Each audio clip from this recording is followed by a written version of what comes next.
Pero hindi madaling ipaliwanag. Ang hiwaga ng kanyang tindig, ang lagkit ng kanyang titig, yung koneksyon niya sa tao. Isa sa mapapansin mo kay Ronnie ay ang kanyang dating. Malakas talaga. Gwapo eh. Silent type pa. Kuhang-kuha ni FPJ ang gusto ng taong bayan. Teka, Miss, magkaliwanagan muna tayo. Ano magkaliliwagan? Napakalaki ng atraso mo sa akin. Ano atraso? Hinalikan lang kita. Kapag may eksena sa aming mga leading ladies, kilig na kilig ang mga misis. At kapag oras ng bakbakan, nako, nakaabang na ang mga mister.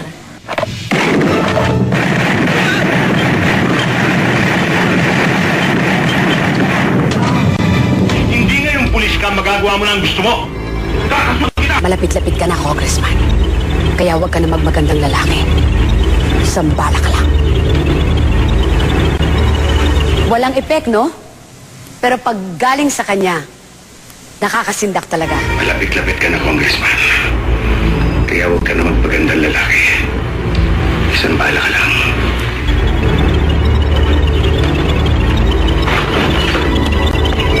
Paano ba naging FPJ? Si FPJ. Ang biglaang pagkamatay ng sikat na ama ang nagudyok sa binata na mag-artista. Sa kagustuhan ng ina na si Bessie na maparangalan ang pangalan ng asawa, ginawa niya ng sequel ang pinakasikat na pelikula ni Fernando Poe Sr. At para dagdag drama, ang kanyang panganay na siyang gaganap na anak ni Palaris, ang tatawaging Junior. Kaya't nahiram tuloy ni Ronald Alan o Ronnie ang pangalan ng kapatid na si Andy. As my mother would say later on in life, yun daw ang pinaka-best investment niya in her life was to produce and make Ronnie an actor. Hindi kumita ang unang pelikula ni Ronnie at naramdaman ng pamilya po ang kagipitan. Pero sa huli, mother knows best talaga. Nagpursige ng ilang taon si Ronnie bilang messenger, extra at stunt double. Hanggang sa... Para lang magka-idea kayo kung gaano kalaki ang low-waist gang. Isipin nyo na lang ang pagkapatok ng bagets, kagwapuhan ng mga dahanks, at kapilyuhan ng mga rockstars ngayon. Rolled into one. Katabi ko nung si Parang Berting, sabi ko, pare, ito ba si Fernando Poe Jr.? Kasi kulot na, nahaba ng buhok. Para siyang mahihiyain, walang kibod. Yung lowest gang na pelikula namin, kahit anong gawin namin, halos sinusunod ng mga kabataan. Sa puntong ito ng buhay niya, patok na si FPJ. Isa na siyang contract star at nakaahon na sa hirap ang kanyang pamilya. Ano pa bang hahanapin ng isang artista? Markadong-markado na siya sa takilya. Pero para kay FPJ, nag-uumpisa pa lang siya. Hindi na niya tinanggap ang another contract with Premier Production. So, doon siya nag-umpisa sa merkado. And, I mean, it's history. Yung ano niya na yon, nag-iba rin sa patakbo ng buhay. And from yun nga, tapos marami na siyang ginawang pelikula, he opened his own company at 1963. Yun ang umpisa ng FPJ Productions. Dito talaga ako napabilib ni FPJ. Hindi kasi madali ang magsarili.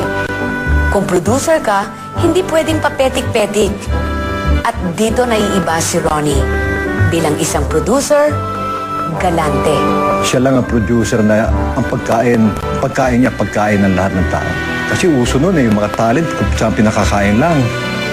Gusto niya, kung tray ang kinakanan niya, o tray din ang talent. Tinanong ako, magkano bang kinikita mo? Ngayon, ako ganun lang.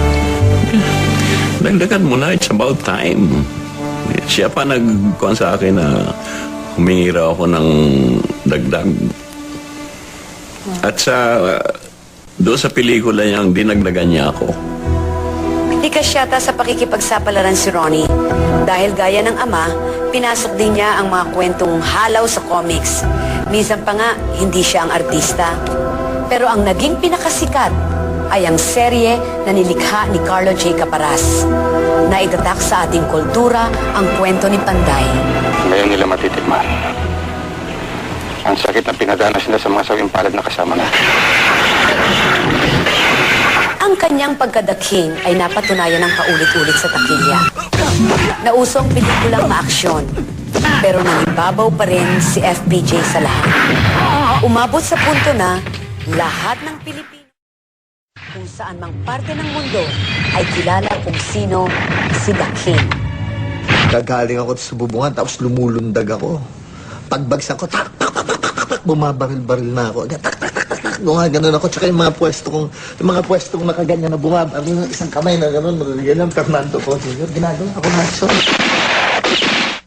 Sino ba naman ang ayaw maging Fernando po, Jr.? Let's plan! Let's plan. Wait! Ice cream! Kakasing ka sa piso? Oo! Lahat yun? Kitang-kita sa mga pelikula niya ang kanyang paboritong tema.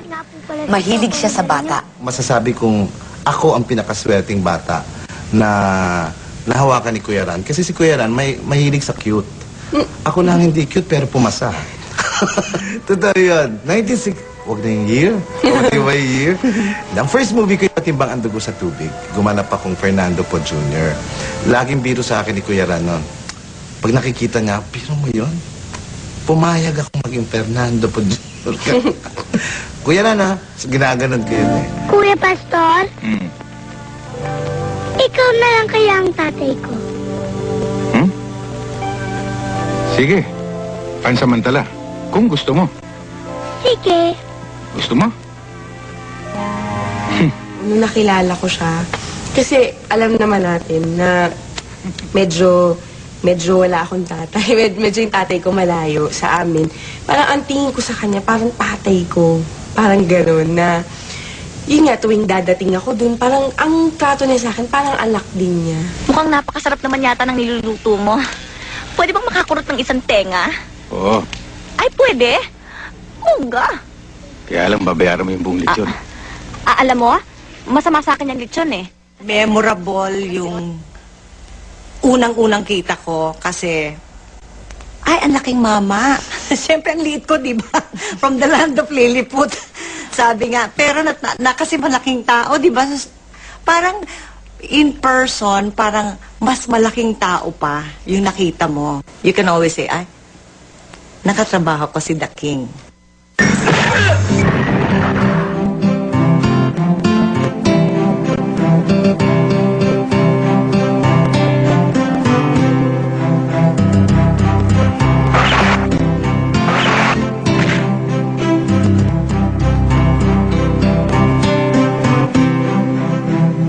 Sasabihin ko sa inyo kung bakit para sa akin, naiba si Ronnie sa lahat.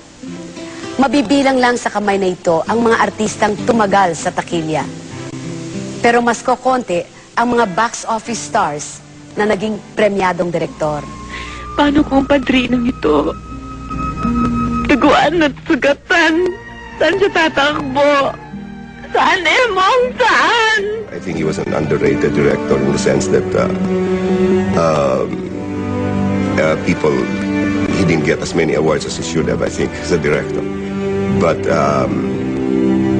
magaling siyang director, magaling siyang mag-motivate ng artista, magaling siyang camera placement, magaling siyang tell stories. Nanalo sa FAMAS. Best Story by Ronaldo Reyes. Maraming na misteryosohan doon sa Ronaldo Reyes kasi wala nakakilala talaga kay Ronaldo Reyes. Doon nung kinuha lang yung awards, doon lang lumitaw na si Ronaldo Reyes ay si Fernando Po Jr. Maraming mga pelikula niya ang mainit na tinanggap ng mga kritiko. Bilang aktor, FAMAS Hall of Famer na si FPJ. At bilang si Ronaldo Reyes, nagkamit na rin siya ng Best Director Award sa pelikulang Ang Padrino. May mga pelikula rin si FPJ na nagpatunay sa kanyang kalidad. Mga mahalagang pelikula na hulma ng mga batikang direktor tulad nila Lino Broca, Pablo Santiago at Eddie Romero. Katambal ni FPJ ang mga taga-Hollywood sa Walls of Hell we know the Japs didn't send you? You want me to make out the sworn statement? at The Ravagers. Whatever it is that a well-brought-up rich young girl finds to do, I suppose.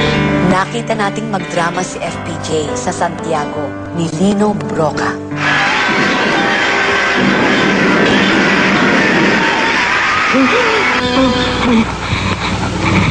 Para mo ng awa, kailangan mo mabuhay. May agam-agam si FPJ sa pagtanggap ng pelikula ni Direk Eddie Romero. Pero dito na italaga ang kalibre ni FPJ. Yung strength ng Aguila wala sa script eh. Nasa tao eh. Nasa performer. And nobody had that strength more than FPJ. Ayaw nga niyang gawin eh. Masisira raw siya.